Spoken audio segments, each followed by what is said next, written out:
today I have a very quick video for you guys, and this is in relation to this Dyson V7. So the problem I'm having is that it's just simply stopped working.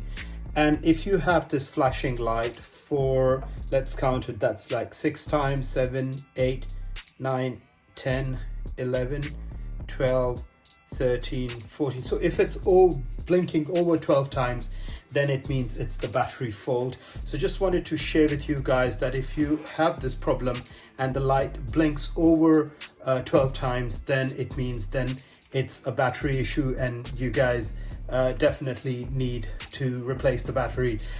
So I have the new battery over here, which Dyson has sent me. Really good customer support, excellent service. So what I'm going to do is I'm going to show you how to replace the battery. First of all you need is a Phillips screwdriver, and what you need to do is you just need to, so there are 2 screws, one is on the right and one is on the left. And there is a screw over here, so you need to open that screw as well. So that's the 3rd screw, and I'm just going to put the new battery.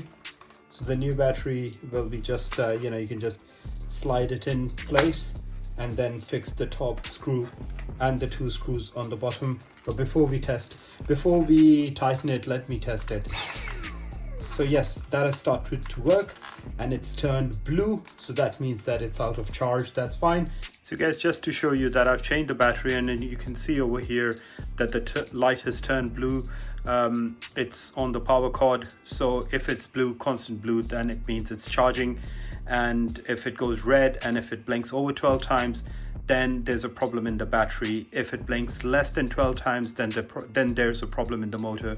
So I hope this was a useful video for you guys, and if you have any questions, just leave it in the comment section below and I'll reply back to you. Alright guys, thanks for watching and bye for now.